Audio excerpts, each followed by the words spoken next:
در سمت توام، دلم باران، دستم باران، دهانم باران، چشمم باران.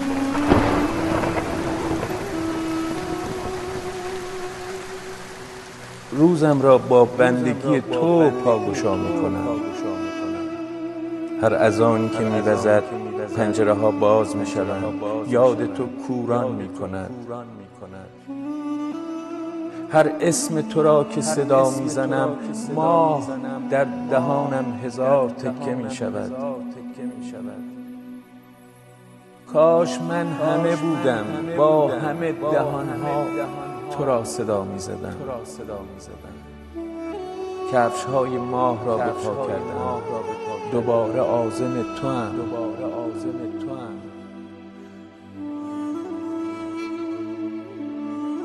تا بوی زلف یار در آبادی من است، هر لب که خنده ای کند از شادی من است.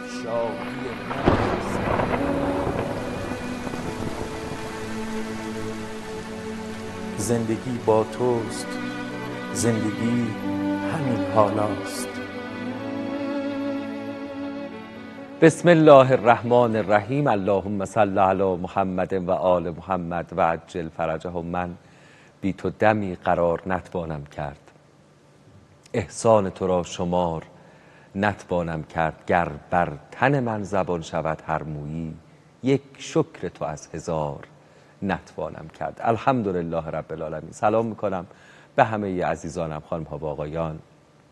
امیدوارم که بهترین اتفاقات زندگی برای همه شما رقم بخوره. حال دلتون انشالله بهاری باشه، دلتون سرشار از طمأنینه و آرامش. به سمت خدای امروز خیلی خیلی خوش آمدید. حاج آقای عاملی سلام علیکم و رحمت الله. شما هم خیلی خوش آمدید. و علیکم السلام و رحمت الله. محضر عزیزانم دعا و سلام و ارادت دارم. بهترین ها رو از خدای متعال مسئلت دارم. محرمیت با خدا، محرمیت با قرآن، محرمیت با اهل بیت، حظ و نصیب و بهره وافی و کافی از عبودیت، از معرفت از خدای متعال میخوام در عمر دنیا بالاترین معرفت، بالاترین عبودیت رو به هر نبی ولی نصیب کرده برای ما از سر فصل نه از سر استحقاق مرحمت بکنه. الهی آمین انشاءالله. حالتون چطوره؟ خدا رو شکر. خدا رو شکر. به همه مخاطبان خوبمون که از طریق رادیو صدای ما رو میشنون، همه عزیزانی که تکرار برنامه از شبکه محترم افق میبینند هم سلام میکنم. و پنجشنبه هایی که سیر بحثمون غالبا مشخصه، راجع به عقلانیت در سیر و سلوک، که بحثی راجع به جنون شروع کردیم. بله. این بحث ناتمام بود و انشالله امروز منتظر و مترصدیم که ادامه فرمایشاتون رو بشنویم. بسم الله الرحمن الرحیم. بحث عقلانیت یه مرکب بزرگی است. عقلانیت برای اینکه انسان سالم زندگی بکنه، سالم از دنیا خارج بشه، مصالح کلانش رو با عقلانیت همیشه لحاظ میکنه. و از روایات ما معلوم میشه که ستون انسانیت عقل است. دعامت الانسان العقل. و روایت است که خدای متعال این همه نعمت داده است به انسان، هیچ کدومش مثل عقل نیست در فضیلت. و خدای متعال عقل که خلق کرد گفت من چیزی محبوب تر از تو برای خودم خلق نکردم، محبوب تر باشه برای من، چون آلت عبودیت است. العقل ما عبد به الرحمن. عقلی که تعطیل شد عبودیت تعطیل شد. العقل ما عبد به الرحمن واکتسب به الجنان. یعنی اگر در بدن، مملکت بدن عقل حاکم باشه، تمام قوای انسان رو در مسیر عبودیت قرار میده. پیغمبر ما فرمود که همه شیطان دارن، گفت شما هم شیطان دارید؟ حضرت فرمود شیطانی آمن بیدی، یعنی همان قوای نفس فلا یأمرنی الا بخیر، من مهارش کردم، در مسیر خیر قرار داده. من اخیراً به بچهای دبستانی صحبت میکردم، مجبور بودم که با زبان اونا گفتم در وجود شما یه نیروهای خوابیده، اینا یه وقتی بیدار میشن، الان بیدار نیستن. در قلب شما اینا خوابیده است.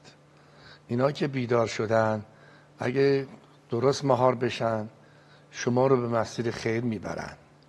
اگر قدرت مهار نداشته باشید شما، همین قوایی که خوابیدن که اون زمان بیدار میشن سبب شقاوت شما میشن، شما رو در مسیر شر قرار میدن.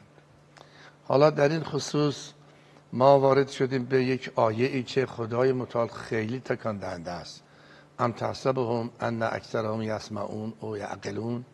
اکثریت گوش شنوا ندارن، اکثریت تعقل عقل ندارن. ام تحسبهم ان اکثرهم یسمعون او یعقلون. این او یعقلون خیلی سنگین ترین تعبیر است به نظرم در قرآن که بیان شده است. و ما در این خصوص شروع کردیم حدود 13 انواع جنون رو که در زندگی ما کاملا به وفور خودش نشون میده. یه جاهایی میفهمیم یه جاهایی هم نمیفهمیم. احسنتم. از باب تذکر ما اینا رو بیان میکنیم. و این جنون ها نوعا برای انسان سکر میاره، همچنان که شما فرمودید، یعنی خودش نمیفهمه که این جنون رو داره. یه وقتی بیدار میشه که در آتش خدا در کنار شیطان نشسته است، اما دیگه ولا تهین مناس، کار از کار گذشته، اونجا دیگه نمیشه کاری کرد. الان شبه، باید روز بشه تا متوجه بشه. حضرت فرمود عند الصباح یحمد القوم الصراح. و امیرالمومنین گفتن که چه لباسی است که میپوشی در زمان خلافت، که منقدر پینه زده بود، خودشو با پایین ترین فرد جامعه تطبیق داده بود. حضرت فرمود الان شب، شما نمیفهمید من چه کار کردم. روز بشه اون وقت شما میفهمید. عرب که کوچ میکنه بعضیا ساعت 12 شب کوچ میکنه، صبح هوا بسیار خنک به مقصد میرسه. اما یک عده میگن ما نمیتونیم از لذت خواب بگذریم. میخوابه ساعت 8 راه میفته به حجیره. حجیره یعنی آفتاب داغ ظهر. اونی که شب ساعت 12 حرکت کرده اونو میگن قوم صراح. اونو صبح تعریف میکنن میگن عجب وقت خوبی رسیدی. حضرت فرمود من قوم صراحیم.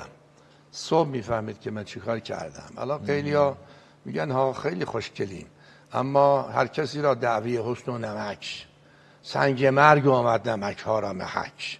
اونجا میفهمه که آیا خوشگل است یا نه. تو به چشم خیش خوب روی لیک باش، تا شود در پیش رویت دست مرگ آینه دار. هیچ مصیبتی در این بالاتر از تعطیلی عقل نیست. تا عقل تعطیل بشه در بدیهیات مشکل داره، یه امر بدیهی رو نمیفهمه. خدای متعال در تعبیر اینه که این عالم یه صاحبی داره، یه مبدعی داره، یه مقصدی داره، یه هدفی داره. اینه بدیهی میدونه. خدای متعال میگه اف الله شک فاطر السماوات و الارض. این تعبیری است که بالاخره در جایی که بدیهی است گفته میشه. اما کسی که مشکل تعطیلی عقل داره که هوا و هوس عقل تعطیل میکنه. اصلا تعطیلی عقل سقوط انسانیته. بله. چون تمیز انسان با عقل دیگه. بله. اونی که راهبره، اونی که چراغ، یعنی در تاریکی مطلق فرو رفت. اذا اخرج یده لم یکد یراها. اگه عقل کناره، یعنی شما هر چقدر که گناه کردید نور عقل خاموش میشه. انارة العقل مکسوف به طوع الهوا. حالا زمین است که عقل بره در بدیهیات مشکل داره. طهارت خوبه یا بده؟ اینی که طهارت خوب است نجاست بعده کدومش بده، در این مشکل داره. میگه که اخرجوهم من قریتکم انهم اناس یتطهرون. شعیب و اصحاب شعیب خارج کردن از شهر، گفتن که اینا طهارت رو دوست دارند. خوب عزیزان دقت کنن، رگه های از این افکار اندیشه تماما در زندگی معاصر خودشون نشون میده. مثلا حیا خوبه یا بی حیایی خوبه؟ دیگه نمیتونه تشخیص بده. یعنی حیا پایگاه صیانته. حیا نباشه ففعل ما شئت، هر کار میخوای بکن. حضرت هم میخوای کار خلاف بکنی، اول اونی که در زمین هست از اون حیا کن. اگه از اون حیا نکردی اونی که در آسمان هست حیا کن. اگه از اونم حیا نکردی افضل الحیا حیاءک من نفسک، از خودت حیا کن. دیدی که از هیچ یک از اینها حیا نمی‌کنی، فعد نفسک فی البهائم، بیا در ردیف بهائم قرار گرفتی. چون حیا وصف انسانی است، یعنی از انسان به ما و انسان صادر میشه. موضوع علم اخلاق هم همین است. تجوید افعال یعنی افعالی که از انسان به ماهو انسان صادر میشه. کتاب تطهیر الاعراق و تهذیب الاخلاق ابن مسکویه بخونید که از یونان منتقل بده به عالم اسلام اخلاقیات رو، اونجا مفصل در این باب صحبت میکنه. ربا خوبه یا بده نمیتونه تشخیص بده. عقل که باید تشخیص بده. انسان رحم داشته باشه خوبه یا بده اینه نمیتونه تشخیص بده. حرف آسمانی، حضرت شعیب حرفاش حرف آسمانی بود. گفتم من نمیفهم. یا شعیب لا نفقه کثیرا مما تقول. عقل تعطیل بشه اینجوری میشه. پسر اشعث در کربلا به امام حسین گفت دیگه سخنان امام حسین، خطبه های امام حسین الان هر چی میخونی غوغاست. گفت یا حسین ما نمیفهمیم تو چی میگی، چون عقلش تعطیل شده. دیگه عنصر اصلی فهم، منشأ خیر و شر تشخیص بده، اینها همه تعطیل شده. از حالا یه چیزی بگم خیلی تکان دهنده، اون هم این است که در آخرت پشیمانی ها برای امر بدیهی است. سرش میزنه که من امر بدیهی رو چطور شد نفهمیدم، چطور شد من نفهمیدم که این عالم یه صاحبی داره، یه تدبیری داره، مدبری داره. این که خیلی روشن بود. روشن بود، من چطور اینو نفهمیدم؟ چطور شد در برابر عظمت این کائنات خضوع نکردم که اسمش نمازه، نماز نخوندم؟ اینو نمیفهمه. چطور شد من نفهمیدم که حجاب یک امر عقلانی است تا امر شرعی و من جامعه رو آلوده کردم؟ یا مثلا 50,000 نفر رو کشته اما این خیالش نیست، به راحتی کشته است. ملاحظه فرمودید که چه جنایتی کردن در تاریخ بی‌نظیر بوده که الان چقدر 20,000 اعلام کردن که 20,000 جمعیت فقط کودک‌ها رو کشته است، اما این خیالش نیست، نمیتونه تشخیص بده که این بعد جنگ جمل امیرالمومنین گریه کرد، گفت ای کاش 20 سال پیش من از دنیا میرفتم اما امروز نمیدیدم که این همه جمعیت کشته شد. یعنی عقل وقتی اوج بگیره، رشد بکنه، اعتلاف پیدا بکنه، مقابل جنون رشد دیگه. آتینا ابراهیم رشده، خدا در خصوص ابراهیم از رشد صحبت میکنه. یعنی روز به روز که عقلانیت میره بالا دیگه بدن در اینجاست ولی روح جای دیگه است. صاحب دنیا و ابدان معلقت ارواحها بالمحل الاعلی. حالا دیگه در محل اعلی چه پذیرایی میشه؟ زندگی همونجاست. حالا ما شروع کردیم، 7 تاشو شمردیم، حالا 8می رو من شروع میکنم.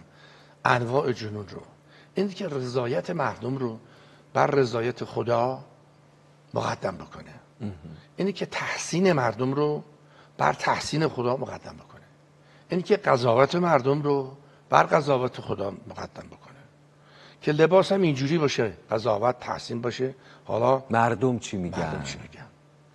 آرایش هم اینجوری باشه، مشارم بالبنان باشم. بالاخره در اموری که مردم میپسندن، اینی که میزان شریعت چیه، محی الدین ابن عربی جمله داره، میگه من ترک میزان شریعت من یدی هلکه. یعنی میخواد ببینی که این مشرب عرفانی، این مشرب عرفانی، اون مشرب عرفانی کدومش مشرب درستی است؟ میگه من ترک میزان شریعت لحظت من یدی هلکه. اگه میزان شریعت رو کسی گذاشت زمین هلکه، هلاک شده است. اونی که مهم باشه قضا مردم چه قضاوتی دارن. امروز مردم هستن، فردا دیگه کسی نیست. و کلون آتینا یوم القیامت، فردا شما رو همینطوری که دنیا اومدید همینطور میاریم اونجا، دیگه کسی اونجا نیست. آیات حجابو زیر پا بگذاریم، اون وقت بگیم که مهم نگاه مردمه. خیلی خیلی وحشتناک است. معلوم میشه که عظمت مخلوق بیشتر از عظمت خالق ذهنش گرفته، وجودش گرفته است. این چشم پرکنتره. عظم الخالق. امیرالمومنین در خطبه حمام میگه عظم الخالق فی انفسهم فصغر ما دونه فی اعینهم. اونجا میگه انفسهم، اینجا میگه اعینهم. اینجا برعکس میشه، وقتی عقل تعطیل شد برعکس میشه. عظم الخالق فی انفسهم یعنی التزاز نفس، لذت، دلخوشی، نشاط، بیقراری از لذت، اینجا خیلی خودش نشون میده تا در مخلوق. عظم الخالق فی انفسهم یعنی گاهی برای بعضی لذت ها ما دقیقه شماری میکنیم، اونقدر بیتاب هستیم که به اون لذت برسیم. اگر هیچ لذتی مثل لذت انس با خدا، رضایت با خدا، نگاه خدا، وانظر الی انا نظرة رحیمه نستکمل به کرامت اندک، اگر این نگاه برای ما لذت بخش بود، معلوم میشه که با خدا رو به صورت شهودی ما درک کردیم، نه در قالب کلمات. اکثریت مردم خدا رو در قالب کلمات یه چیزی میفهمن، ولذا بعضی اوصاف که وارد شده در حق مؤمن با این نوع نگاه حل نمیشه که تقشعر جلودهم وقتی اسم خدا رو میشنوه. اصلا اینطور نیست. من عرف الله من عفاه من الکلام و بطنه من الطعام. وقتی که مقام معرفت رسید از غذا افتاد. حضرت موسی رو میگن چله که گرفت بره و واعدنا موسی، نه آب خورد نه غذا خورد، اونقدر بیتاب بود به ملاقات، به جنت اللقا که خدا گفت زود اومدی، گفت و عجل تو رب الیک لترضا. اون ترضا اون است. و رضوان من الله اکبر و ذکر الله اکبر. اینی که خدا میگه کلا انهم عن ربهم یومئذ لمحجوبون، خدا میگه در قیامت از خدا محجوبند. اکثریت در این دنیا محجوبند. اگر حجاب بره کنار، جلواتی از عظمت فضلت حق خودش نشون بده و اسما و صفات تجلی پیدا بکنه. این حجابا از کجا نشأت میگیره آقای عاملی؟ اولش جهل است، دومش معصیت. یه جمله بگم از حضرت امام. حضرت امام میگه تمام رذیلت ها قابل علاج است، عمده به فکر اصلاح افتادن است. حضرت امام یعنی دغدغت باشه، برای مهم باشه. اون زمانی درست میشه که معرفت داشته باشه. یعنی منزل اول که میگن منزل یقظه است، بیدار بشه. یک، بیدار بشه که من مسافرم. دو، بیدار بشه که کارکن در این عالم خود خداست، والله من ورائهم محیط. سوم، بیدار بشه که حقیقت من این ظواهر و مظاهر نیست. چهارم، پنجم، ششم در منزل یقظه انشاءالله بسیشی میکنیم. حضرت امام حرف خیلی خوبی داره، میگه منزل یقظه منزل نیست که، منزل یعنی محل نزول. قبل معرفت تو حرکت نکردی تا نزولم بکنی.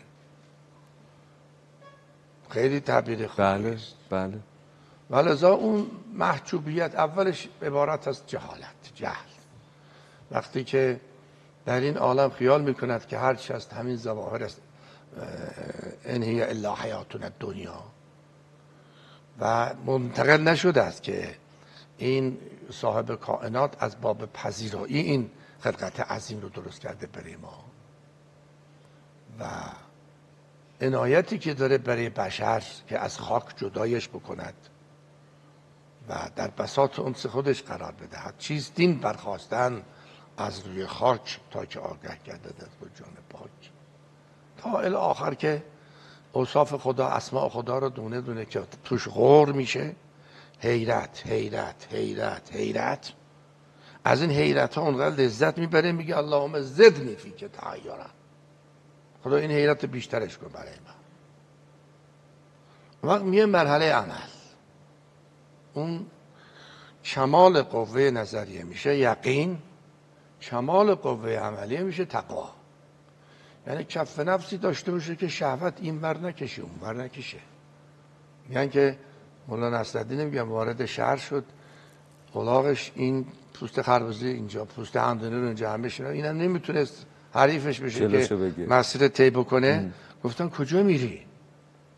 گفت از من نپرسید، از این درازگوش بپرسید که کجا میخواد بره. بعضیا زندگیشون اینجوری است. عقلیت که کنار بره همینطور است. حالا صحبت هم این است که بالاخره خدایی که مسبب الاسباب است و ما داخل نظام اسباب مسبب زندگی میکنیم، ولی با مسبب الاسباب دعوا میکنه. میشه جون ما داخل ربوبیت خدا زندگی میکنیم. فلما تجلی ربه للجبل، اون تجلی هم تجلی ربوبیت خدا بود، نه خود خدا. داخل ربوبیت زندگی میکنیم ولی با رب دعوا میکنیم. خب این خسارت بسیار بسیار بزرگی است. یه جمله عرض بکنم ارزشمنده، چند طائفه پشیمونیشون اونقدر بالاست روز قیامت، اونقدر پشیمونیشون بالاست.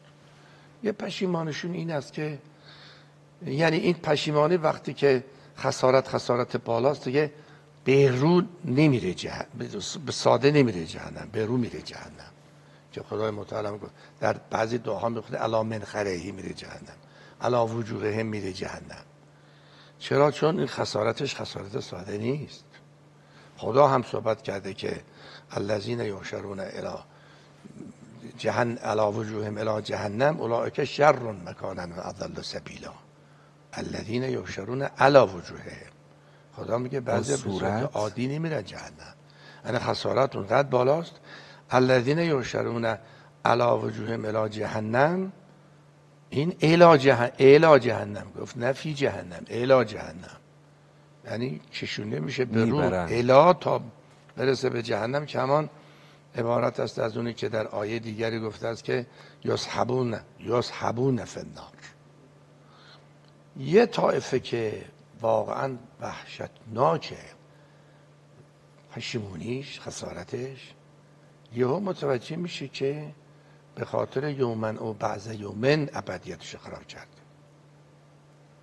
دو چیز است که در برابرش قرار بگیری کوچک میشی. یک، ابدیت اونقدر بزرگه، وقتی انسان بعد از مرگ در برابر ابدیت قرار میگیره 80 سالش میگه یومن او بعض یوم، میزنه سر خودش. من به خاطر بعض یوم، یه خانمی که 40 سال 50 سال تبرج جاهلی کرده تو کوچه خیابون ها، که بالاخره یه تشخصی خودش چشم دیگران جستجو کرده، لذتی برده، میگه کل این لذت شده بعض یوم؟ من به خاطر بعض یوم ابدیتم خراب کردم. تا نرمی گوش خیس عرق میشه، آفتاب نیست که اونجا عرق بکنه، اذا شمس کبرت و اذا النجوم انکدرت. میگه من به خاطر بعض یوم من این کار رو کردم، یومن او بعض یوم. این وحشتش اونقدر بالاست، این پشیمونیش اونقدر بالاست. من چه کار کردم؟ مثل ما که مثلا سوار هواپیما میشیم، از بالا دنیا، آدما، ماشینا، ساختمونا چقدر کوچیکه، این قیاسه باید اتفاق بیفته، یعنی در مقابل اون ابدیته که دنیا کوچیک میشه دیگه اونجا.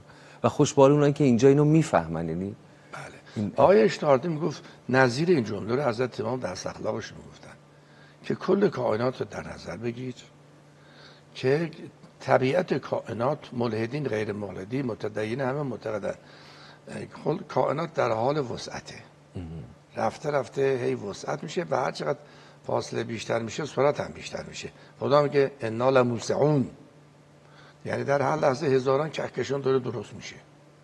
حضرت امام یه تصویری درست میکرد از کل کائنات برای شاگردانش در درس اخلاق. این کائنات به این بزرگی، دنیا رو در نظر بگیری کوچکتر از سر سوزنه. بله. در داخل این سر سوزن که این کره زمین به این بزرگی، شما یه ذره ای هستید در برابر کائنات که اصلا نمیشه تصورش کرد که مقایسه کرد. بله. مقایسه، در مقایسه شما میمونید هیچ و هیچ. این واقعا اون وقت این هیچ چموشی بهش میاد، نقار با خدا، به قول اجمل السنولی همدانی دعوای با خدا، همین که شما فرمودید. و چقدر عالی است که انسان تصورش رو در نماز بالاخره یه تصویری باید از خدا داشته باشی. خدا میگه انتم اشد خلقا ام السماء بناها رفع سمکها فسواها و اغطش لیلها و اخرج ضحاها. یه تصوری داشته باشی که اوج بگیره از محراب، اونقدر بره بالا در عالم تصویر، تصور اونقدر بره بالا، گم بشه در این کائنات، بعد شروع کنه با خدا صحبت کردن. خدایی که در تمام ذرات حضور داره. یعنی نماز که میخوای وارد بشی اونقدر آداب داره، یعنی میخوای در برابر ذات لایتناهی که همه کائنات حضور داره، یعنی در محاذات کل کائنات الان میخوای قرار بگیری صحبت بکنی، اونقدر آداب داره که بخوای به نماز وارد بشی اون ادب رعایت بکنی. ادب ورود رو حتما حضور قلب داری. که امام سجاد به ابو حمزه گفت ویحکه اتدری بین یدی من قمت؟ گفت چرا عبا رو درست نکردی سر نماز؟ گفت ویحکه اتدری بین یدی من قمت؟ وای بر تو، میدونستی به مسئله چه کسی من وارد شده بودم؟ حضرت ما میگه ما حاج آقا ابوالحسن قمی رو دیدیم در نماز محسوسا، یعنی انحسن رنگش زرد میشد. حاج محقق انصاری خطیب اون زمان رفته بود منبر، گفته بود ما خیال میکردیم حاج آقا ابوالحسن قمی بشر است، بعد متوجه شدیم ملک است. الله اکبر. به کجا میرسه آدم؟ نماز حضرت امام ببین چه نمازی بوده که میگد نماز ما رو اگه باری معصوم بکنه دق مرد میشه. به اون یه جایی رسیده که نماز اینجوری میبینه. آقای بجت میگه ما 700 سال از معنویت عقبیم. زمانی در نجف کسی که علیه کرامت نبود نادر بود، حالا کسی که علیه کرامت است نادر است. اون حرکت کرده که میگه 700 سال عقبیم.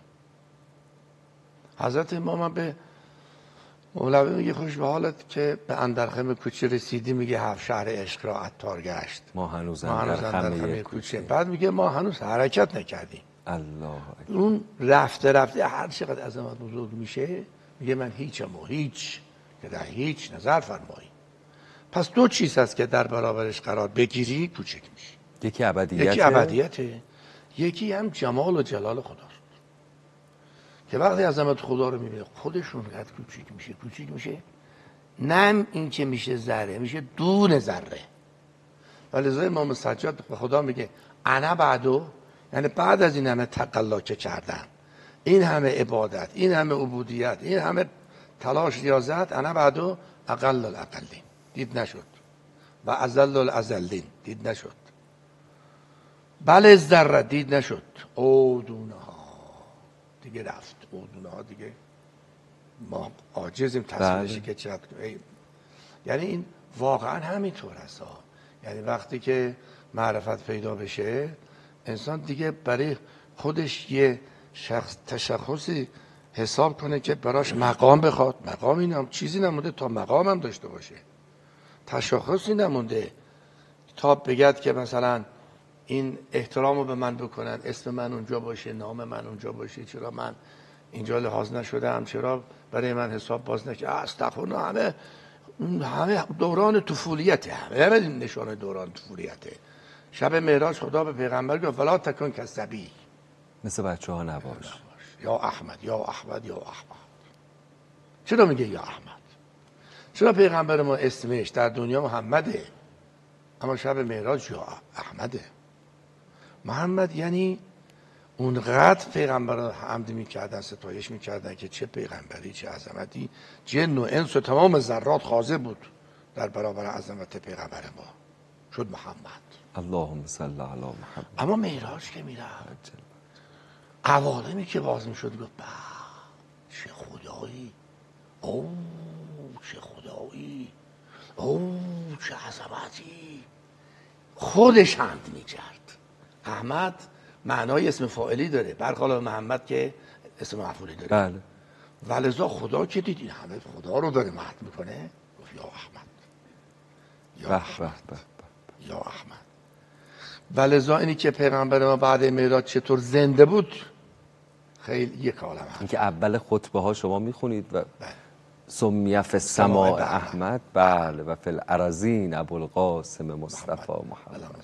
اللهم صل علی محمد. یعنی باید یک کلمه بگیم که این علت این که مونده است، زنده مونده است پیغمبر ما بعد معراج، بعد از دیدنمون اواله، تنها این است که خدا نگه داشته است تا رسالت ادا بشه. و الا بعد از دیدن اواله بیقراری اونقدر میره بالا، ولا یقر قراری دونک، ولا یقر قراری دونک، که تماما امام سجاد اگه بخونید مراجعات هاش رو و بیقراری رو اونجا تصویرش رو شما میبینید. حالا وقتی که شد یک ذره، بحث همین بود که ابدیت رو فروختی برای بعضی اون. این جنون نیست، اصل جنون همینه. برای بعضی اون یتعارفون بینهم. خدا میگه جلسه معارفه چقدر طول میکشه. آیه قرآن هست یتعارفون بینهم، انگار مثل یه جلسه معارفه میمونه 80 سال من، 100 سال من. به خاطر یه جلسه معارفه آیات حجاب گذاشتی زیر پا، به خاطر یه جلسه معارفه نقب به بیت المال زدی، این شندرغاز رشوه رو آوردی خونه، یه نسل تباه شده رو بناشو گذاشتی. ندونستی که رشوه در ردیف اجرت زن فاحشه و ثمن سگ ذکر شده است در روایات ما. امیرالمومنین میگه در زده شد، رفتم دیدم حلوا آورده که رشوه است، نگاه کردم چشم امیرالمومنینه، دیدم که از زهر دهن مار خمیرشه گرفته آورده برای من. خیلی پیام داره ها، یعنی زهر نیاد خونه. بزرگترین حق فرزند ذمه پدر و مادر این است که طعام حلال بیاد منزل. خب وقتی که برای بعضی دین تو فروختی، ارزون نفروختی؟ ولا تشتروا به آیات الله ثمنا قلیلا. گاهی میبینم در خیابون‌های تهران بعضی جاها نوشتن، خیلی خوشم میاد این آیه رو می‌نویسن. خدا 3 تا عنایت داره روز قیامت، 3 تا عنایت عجیب. با بعضی حرف میزنه، بعضی ها رو تطهیر میکنه، یا یکلمهم هست یا یزکیهم هست خدای متعال، اون وقت یا نگاه هست ینظر الیه. 3 تا نگاه مخصوص در آخرت. اونهایی که تعلیم و تزکیه و نگاه، اولا خودش تطهیر میکنه، میخواد بره بهشت، و نزعنا ما فی قلوبهم من غل، خودش تطهیر میکنه. غل و کینه و اینا تو دلت باشه که خالص بشه، نمیتونی بری اونجا. بله. یه ذره کبر داشته باشی حرامه بری بهشت، خودش تطهیر میکنه. یک. دومش باش حرف میزنه، حالا یکلمهم که در قرآن هست، حرف میزنه. خدا به بعضیا میگه لا تکلموا، تو با من حرف نزن، تو در دنیا با من حرف نزدی، نماز نخوندی، الان میخوای با من حرف بزنی؟ بعضیا رو خدا نگاه میکند، معلوم است این نگاه مثل نگاه ما نیست که نگاه داریم اینجوری میکنه. نگاه خدا دیگه معلوم است آسمان رو به کار آفتاب کند. یه طائفه از این 3 عنایت محروم است، اونم کسانی است که دینشون رو خیلی ارزون میفروشن. برای یه نگاه چند تا فالوور بیشتر داشته باشه، چند تا مثلا تحسین کننده خوبی داشته باشه، یه قضاوتی در یه عروسی، یه پارتی شبانه ازش داشته باشن، دینشو گذاشته پا. آیه رو نگاه کنید، ان الذين یشترون بعهد الله و ایمانهم ثمنا قلیلا، اونایی که دینشون رو ارزون میفروشن، پیمانی که با من بستن در کنار کعبه جلوی حجر الاسود، مستحب اونجا بره حاجی بگید که الهی میثاقی قد تعاهدته، پیمانی که با تو بستم ادایش کردم. اون وقت اینها لا خلاق لهم فی الاخره، در آخرت هیچ حظی نصیبی ندارن. خلاق یعنی نصیب، خلاق نکره است، در سیاق نفی است، یعنی هیچ، یعنی سر سوزنی عنایتی به اینها تو قیامت نیست، سر سوزنی توشه ندارن در قیامت. پناه بر خدا، اونقدر وحشتناکه. خب خدا با اینا چه کار میکنه؟ ولا یکلمهم الله، با اینا حرف نمیزنه. اون وقت و لا ینظر الیهم یوم القیامه، نگاهشون هم نمیکنه. ولا یزکیهم، تطهیرشون هم نمیکنه. ولا هم عذاب علیم. برای بعضیام خودتو فروختی. لیلی وقتی مریض شد از دنیا میرفت، یه پیغام فرستاد برای مجنون، خیلی پیغام خوب فرستاد، گفت به کسی دل بده که با یه تب از بین نره، با یه تب از بین نره. چه تعبیر خوبی است. یه جمله بگم عزیزان لذت ببرن. پای پهلوانی میگفت که بعضی اشعار حافظ رو که ما میخوندیم علامه توضیح میداد، در بعضی منقلب میشد، حالش خیلی منقلب میشد و اونقدر به خودش فشار می آورد که این انقلاب رو نشون نده. یه شعری رو خوندیم اونقدر منقلب شد، هی اصرار داشت که این یه جوری دیده نشه. کبریت دستش بود، هی کبریت رو بالاخره تو دستش داشت میگردوند تا اون حالت انقلاب رو نشون بروز نده. خب اون اشعار رو من دارم، کدوم شعرها که حالش منقلب شده است. آره ایشون میگفت که یه شعری که شعر مشهوری است، بر سر جوی نشین و گذر عمر ببین، که این جهان، که این اشارت ز جهان گذرا ما را بس. بله. اینجا که علامه رسید گفت که معنیش این است که یعنی گذشته رو نگاه میکنم میبینم مثل خواب میمونه، معنیش این است که آینده هم مثل خواب میمونه. پس آنچه که نپاید دلبستگی رو نشاید. بگه اینجا که رسید اونقدر منقلب شد. علامه طباطبایی اوضاعش در اونجا ایشون داره میگه حالتی در ایشون مشهود بود که نمیتوان یادآور شد. پهلوانی میگه نمیتونم توضیح بدم که به چه حالی افتاد و اون معنا و اون حال از نظرم محو نمیشه. میدیدم کبریتی رو که در دست داشتن با حالت انقلاب و خودداری از ظهور آن حالت کبریتی میگردوندن که توجه نشه. به نظر شما چه تصویری کرده از این دنیا که اینقدر حالش منقلب شده است؟ یه چیزی که گذشتهش خواب بعدش خواب. برای این شما اومدی آیات الهی رو، رضای خدا رو، ابدیت رو، اون نامه سرگشاده خدا رو که سلام من الحی الذی لا یموت الی الحی الذی لا یموت با این معامله کردی؟ چه ارزون خودمون رو میفروشیم به بخت. همه خطاب‌ها یه طرف، یه خطابی که تمام درد و رنج همه چیز عارف را از وجودش بیرون میکنه، این خطاب است: یا ایتها النفس المطمئنه ارجعی الی ربک راضیة مرضیة فادخلی فی عبادی و ادخلی جنتی. یا ایتها النفس، علتش میگه میخوای به این مقام برسی. یا ایتها النفس المطمئنه، تعلیق الحکم علی الوصف مشعر بالعلیه، یعنی چون نفس مطمئنه است این خطاب بهش میرسه. الان مطمئنه هستی، نگرانی از اینجا نگرانی از اونجا، برای این حساب استقلال باز کن، از اونجا مضطرب، از اونجا بیقرار. حضرت امام وقتی تشریف می آوردن ایران چه آرامش مطلق در هواپیما که توصیفش شنیدی که بعضی از معاندین میگن که این چه حرفی است که گفته، چه احساسی داری؟ خیال میکردی که مثلا میترسه. الان دست بالاخره اونا بود که کشور. انسان عارف میدوند که زمام دست خداست. الی الله ترجع الامور، الی الله عاقبت الامور، لا رافع لما وزد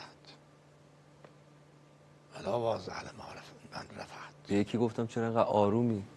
گفت و ما تسقط من ورقة الا یعلمها. یه برگ مگه اون میدونه و من خودم رو سپردم به اون. چقدر این نگاه آرامش میده. یعنی سببیت سبب از اوست. آب تشنگی رو برطرف میکنه، این دست میتونه بگه که تشنگی رو برطرف نکن. آتش میتونه نسوزونه، دستو بده که بردن و سلاما. شمشیر باید ببره، نمیبره. دست حضرت ابراهیم تا نباشد امر حق برگی نیفتد. حالا قبل از اینکه قرآن رو بشنویم، دیشب و جا داشتم به همین فکر میکردم. توی ترافیک بودم، بعد مغرب بود، دیدم سر یه موضوعی لابد چند نفر دارن با هم دعوا میکنن کنار خیابون. حالا یا تصادفی شده بود یا کسی حق کسی رو خورده بود. یه لحظه فکر کردم که فرشته ها الان چجوری از بالا به دنیا نگاه میکنن.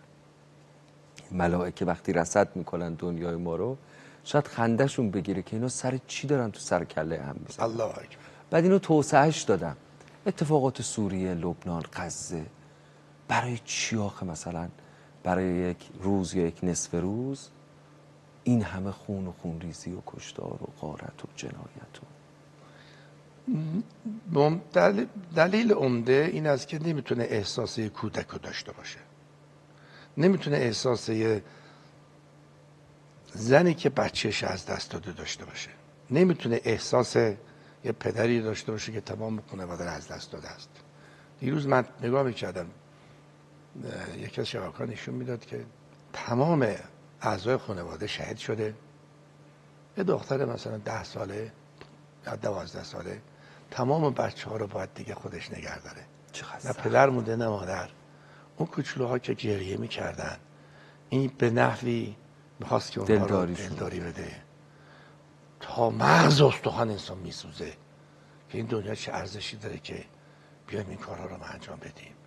یعنی بشریت اونقدر سقوط کرده در زمان. بله بله. خون انسان اونقدر ارزون شده در زمان ما. یه نفر کشته شد زمان پیغمبر ما، قاتلش معلوم نشد. حضرت فرمود که اگر در خون این یک نفر اهل زمین اهل آسمان شریک باشن، خدا به خاطر یه نفر کل اهل زمین کل اهل آسمان را عذاب میکنه. این نگاه الان جاش خالص در دنیا. بله خیلی خوب آقا، خیلی ممنون، متشکرم. خیلی نکته‌های خوبی رو شنیدیم الحمدلله. روزهای پنجشنبه نکته‌هایی که جای عاملی می‌فرمایند یعنی تلنگر به یک تذکر به همه ما چقدر تو این دنیای عجیب و غریب به این تلنگرها و به این تذکرها و به این مکس‌ها و درنگ‌ها نیاز داریم. خیلی ممنون از همراهی و همدلیتون، ممنونم از لطف و مرحمتتون. آیات رو بشنویم. عزیزانم امروز آیات سوره نحل رو تلاوت خواهند کرد، صفحه 280 قرآن کریم. باز می‌گردیم، با احترام همراه شما هستیم و در کنار شما. اللهم صل على محمد وآل محمد. اللهم صل على محمد وآل محمد. اللهم صل على محمد وآل محمد. أعوذ بالله من الشيطان الرجيم. يوم تأتي كل نفس تجادل عن نفسها وتوفى كل نفس ما عملت وهم لا يظلمون. وضرب الله مثلا قرية كانت آمنة مطمئنة يأتيها رزقها رغدا من كل مكان فكفرت بأنعم الله فأذاقها الله لباس الجوع والخوف بما كانوا يصنعون. ولقد جاءهم رسول منهم فكذبوه فأخذهم العذاب وهم ظالمون.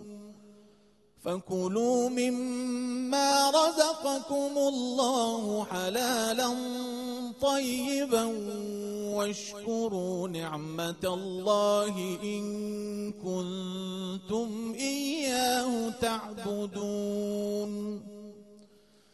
إنما حرم عليكم الميتة والدم ولحم الخنزير وما أهل لغير الله به، فمن اضطر غير باغ ولا عاد فإن الله غفور رحيم.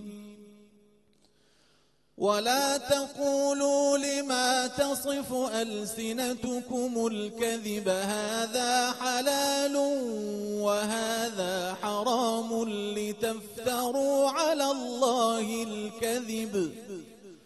إن الذين يفترون على الله الكذب لا يفلحون.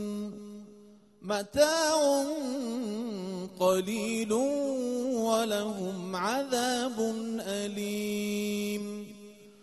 وعلى الذين هادوا حرمنا ما قصصنا عليك من قبل وما ظلمناهم ولكن كانوا أنفسهم يظلمون.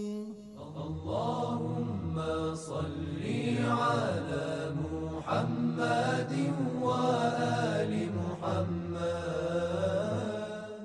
اللهم صل علی محمد و آل محمد و عجل فرجهم. خیلی خیلی ممنونم از لطف و محبتتون. کانال ما رو در ایتا دنبال بکنید. یک راهی است برای همدلی و امیدوارم که اتفاقات خوبی رو در کنار هم رقم بزنیم. اشاره قرآنی امروز را حاج عاملی خواهند فرمود و انشاءالله خداحافظی کنیم. بسم الله الرحمن الرحیم. آیه 111 یوم تأتی کل نفس تجادل عن نفسها و توفی کل نفس ما عملت و هم لا یظلمون. یکی از آیات بسیار تکان دهنده قرآن است که روز قیامت تصویر میکنه. همه از خودشون دفاع میکنن، مجادله میکنن، محاجه میکنن با خدا. مگه میشه با خدا محاجه کرد؟ ولی کسی که غرق میشه یا تشبث به کل حشیش به همه جا دست میندازه. اونقدر وحشتناک میشه که حتی ابراهیم میگه که خدایا انا خلیلو که ابراهیم لا اريد الا نفسی، من فقط به فکر خودم هستم، خودم نجات پیدا بکنم. نوع مجادله چیه؟ من 10 تا مجادله نوشتم. اونقدر شیرینه، یعنی 10 جور تقلا میکنن که هی با خدا ور میرن که برن که این من کار نکردم اینجوری کردم. اونا رو برای خدمت عزیزانم عرض میکنم. اولین است که میگه خدایا اشتباه کردی، من اصلا صاحب این کارا نیستم، والله ربنا ما کنا مشرکین. من کجا و این قسمم میخوره و خدا هم خوب جوابشون رو داده. میگه انظر کیف کذبوا علی انفسهم. ببین چقدر به خودشون درو میبندن. دوم تقصیر رو گردن دیگران میندازه. میگه خدایا ها اولای ازلونا، اون فلان و فلان و فلان حکومت ها ما رو گمراه کردن، ما اینجا بی تقصیر ما رو آورد اینجا. اون وقت خدا اونا رو میاره، اونایی که میگن مثلا حکومت ها ما رو اینجوری کردن، به اونا خدا میگه انتم ازللتم عبادی ها اولا، شما گمراه کردید، ام هم ضلوا السبیل، یا خودشون گمراه شدن. قالوا سبحانک ما کان ینبغی لنا ان نتخذ من دونک من اولیا، اصلا ما کار نکردیم، خودشون رفتن و کار خلاف کردن. و خدا به مجرمین میگه اونجا فقط کذبوکم به ما تقولون فما تستطیعون صرفا ولا نصرا. حالا چی میگی؟ اینا هم تو شما رو تکذیب کردن. حالا چی میگی؟ سوم میگن خدایا میگه بعد وقتی ما رو گرفت اینجوری شدیم، بالاخره ما رو ببخش، ربنا غلبت علینا شقوتنا و کنا قوما ضالین. اینجوری عذر تراشی میکنن برای خودشون، یه بدبختی بود که ما رو گرفت. چهارم میگن که خدایا اون عمری که لازم بود اگه به ما میدادی ما خودمون رو پیدا میکردیم، زود ما رو از دنیا بردی. خدا میگه اولا نعمرکم، آیه است، اولا نعمرکم و یتذکر فی من تذکر و جاءکم النذیر. مگه اون عمری که لازم بود در اون عمر اصلاح بشید اونو بهتون ندادم؟ زیرش می نویسن این توبیخ از لابناء 18، کسانی که 18 سالگی رو درک کردن. یعنی اون عمری است که انسان همه چیز خوب میتونه تشخیص بده. پنجم میگن خدایا یه قدری اگه تأخیر میشد، جرایم میکنن یه قدری، نمیگیم اون عمر به ما دادی، برای چی میشد که مثلا اون روزی که ما رو در اون سن سالی که ما رو از دنیا بردی یه چند سالم به ما اگه مهلت میدادی، آره ما خودمون اسلامی کردیم. میگن لولا اخرتنی الی اجل قریب فاصدق و اکن من الصالحین. خدا هم جوابش میگه ولن یؤخر الله نفسا اذا جاء اجلها والله خبیر بما تعملون. بعد منتصر میشن به شیشومی میگن خدایا انذار قبلی ندادی که اول انذار میفرستن که همچه برنامه هست، یه هشداری بده. هشدار نفرستادی، تقصیر ما نیست. خدا یه خطاب روز محشر میگه، جامع ترین خطاب، میگه یا معشر الجن و الانس، شما بگید ببینم الم یأتکم رسول منکم یقصون علیکم آیاتی و ینذرونکم لقاء یومکم هذا. 124,000 پیغمبر نفرستادم که به شما گفتن که امروز یه فردایی داره، امروز روز عمل، فردا روز محاسبه است. قالوا شهدنا علی انفسنا، همه شهادت میگیم حق با توست. و غرتهم الحیات الدنیا، شیرینی دنیا، لذت‌های نفسانی دنیا ما رو فریب داد. و شهدوا علی انفسهم انهم کانوا کافرین، خودشون علی خودشون شهادت میدن. این هم شد شیشمی. و هر فوجی هم که به جهنم وارد میشه عمدن خزانه جهنم میپرسن، میگن کل ما القی فیها فوج سألهم خزنتها الم یأتکم نذیر، آیا نذیر نیومد سراغتون؟ عمدن میپرسن. هفتم میگن که خدایا خودت برای خودت حکم بکنی که درست نیست، تو ذینفعی، تو نباید حکم بکنی به ما که شما خلاف کردید. خب اینجوری که میشه خدا ملائکه رو میاره، ملائکه شهادت بدن، ملائکه شهادت میدن، اونا میگن که خدایا اینا عوامل تو هستن. این هم هشتمی. هفتمی میگن که خودت نباید حکم کنی. هشتمی ملائکه شهادت میگن خدایا ملائکه عوامل تو هستن، پس ذینفعن. شهادت اونا هم قبول نیست. و خداوند یه شهود دیگری میاره، شاهدای دیگری غیر از ملائکه میاره. اولئک یعرضون علی ربهم و یقول الاشهاد هؤلاء الذین کذبوا علی ربهم. اونا شهادت میدن که اینا چه کارها که نکردن. اون وقت میگن که نه اینا هم شهادت آوردی، اینا رو نمیپذیریم. در این لحظه خدا به شهود میگه همه برید کنار. به زبان میگه صحبت کن، به دست میگه صحبت کن. احزاب و جواره یوم تشهد علیهم السنتهم و ایدیهم و ارجلهم بما کانوا یعملون. اینجا دیگه تمام، دیگه چی بگه؟ دیگه تمام شد دیگه. اون وقت صحبتشون با اینم یه بازیون مجادله است. باز همه اعضا شروع میکنن قالوا لجلودهم لما شهدتم علینا، چرا این کارو کردید؟ الان ما میریم آتش جهنم. قالوا انطقنا الله الذی انطق کل شیء. ما رو اون کسی به زبان آورد که همه چیز به زبان آورده است. و هو خلقکم اول مره و الیه ترجعون. دستشون که از اینجا که کوتاه شد میگن خدایا مستضعف بود، حکومت‌های فاسد ما رو گمراه کردن. قالوا كنا مستضعفین فی الارض.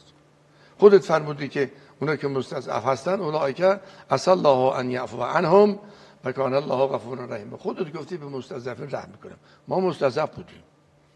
و خدا در جوابش میگه الم تکن ارض الله واسعه فتهاجروا فیها. در حیطه یه حکومت بودی، مستضعف بودی، حکومت این کار خلاف میکرد، هجرت میکردی میرفتی. آخر سر میگن خدا دادگاه تجدید نظر استیناف. خدا میگه لا یبدل القول لدی و ما انا بظلام للعبید. عجب. اینجا هیچی تغییر پیدا نمیکنه. اون وقت اینجا دستور میرسد که انطلقوا، حالا برید الی ما کنتم تکذبون، هذا الذی کنتم به تکذبون. اینجا لیت ها شروع میشه، ای کاش ای کاش ای کاش ای کاش. همون تعطیلی عقل. بله احسنتم اون که خودشون نشون میده. یا لیتنا نرد ولا نکذب به آیات ربنا. ای کاش ما آیات خدا را تکذیب نمی‌کردیم، ای کاش بی‌اعتنایی به آیات حجاب نمی‌کردیم. اگه ما رو برمیگردونن به دنیا دیگه خوب زندگی می‌کردیم. اینجا هم خدا جوابشون رو باز میده، میگه ولو ردوا لعادوا لما نهوا عنه. دوباره روز از نو روزی هست. اگه برمیگردونن اینجا هم اینطوری میشد. خلاصه اینجا که میرسه اینا رو میارن کنار جهنم و تراهم یعرضون علیها خاشعین من الذل، سرشون رو پایین انداختن، ینظرون من طرف خفی، از گوشه چشم به جهنم دارن نگاه میکنن. دستور میرسه که اصلوها فاصبروا لا تصبروا سواء علیکم انما تجزون ما کنتم تعملون. خدا که من ظالم نیستم، ظلم کردی به مردم، حقشون رو خوردی، چشمشو گریان کردی، من ناحق رفتی کسی رو کشتی، خانواده رو به هم ریختی.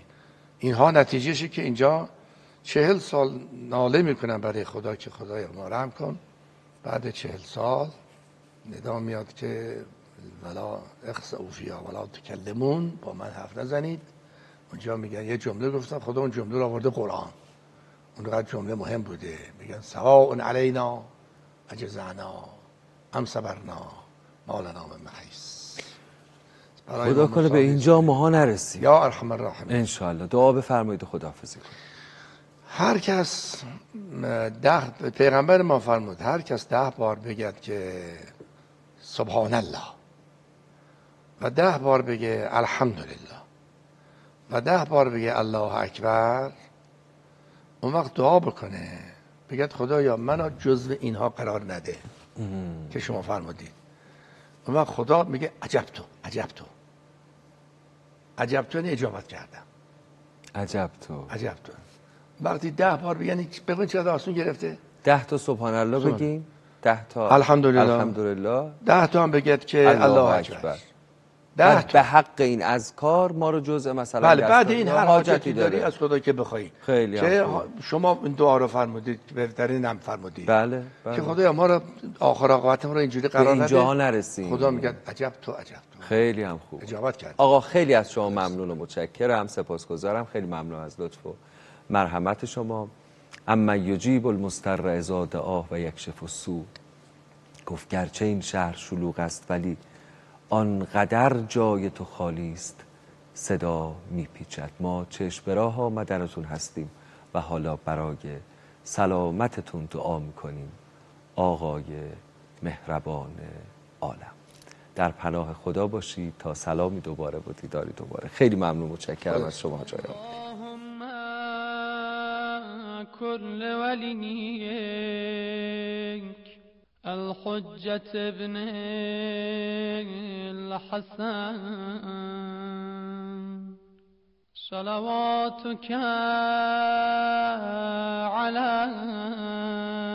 عليه وعلى آبائه في هذه الساعة وفي كل ساعة وليا وحافظا وقائدا وناصرا ودليلا وعينا حتى تسكنه أرضك طوعا وتمتعه فيها طويلا.